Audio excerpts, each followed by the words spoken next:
दोस्तों 20 मार्च 2015 को आखिर ऐसा क्या हुआ था जनता एक्सप्रेस के साथ जिसमें करीब 40 लोग मारे गए। तो आइए विस्तार से जानते हैं आखिर 20 मार्च को उस दिन क्या हुआ था। उससे पहले वीडियो को लाइक करके चैनल को सब्सक्राइब जरूर कर लें। दोस्तों उस दिन भी जनता एक्सप्रेस अपने निर्धारित समय से सुबह के 8 बजे बनारस रेलवे स्टेशन से डिपार्ट होती है। दोस्तों बनारस से डिपार्ट होकर ये ट्रेन अपनी यात्रा में Sultanpur, Raebareli, Lucknow junction, Shahjahanpur junction, Chandausi junction, Moradabad junction के रास्ते देहरादून सुबह के करीब 6:30 बजे पहुंच जाती थी। उस दिन भी ट्रेन सही समय पर डिपार्ट होकर रायबरेली से निकलकर बिछरावर रेलवे स्टेशन पहुंचने वाली थी, लेकिन बिछरावर रेलवे पहुंचने से पहले ही ट्रेन जो थी डरेल हो गई। ट्रेन के 3 डिब्बे पटरी से उतर गए।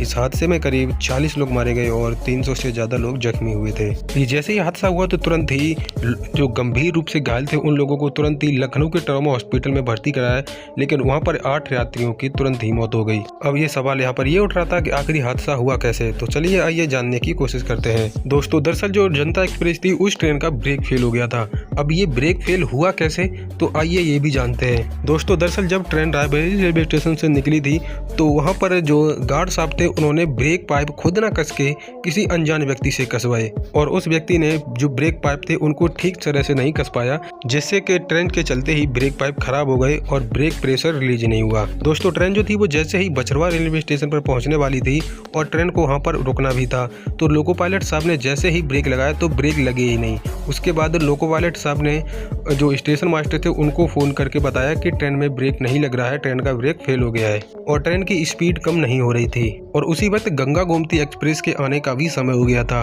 अब जो स्टेशन मास्टर थे उन्होंने सोचा कि उस जो जनता एक्सप्रेस है उस ट्रेन को लूप लाइन पर ट्रैक को सेट कर उसे हरी झंडी दे दी गई। उन्होंने जनता एक्सप्रेस को लूप लाइन पर लेने का निश्चय किया, क्योंकि अगर ये ट्रेन को नहीं रोका गया तो ये ट्रेन जो है वो गंगा गोमती एक्सप्रेस से टकरा जाएगी और बहुत से लोगों की जानें चली जाएंगी।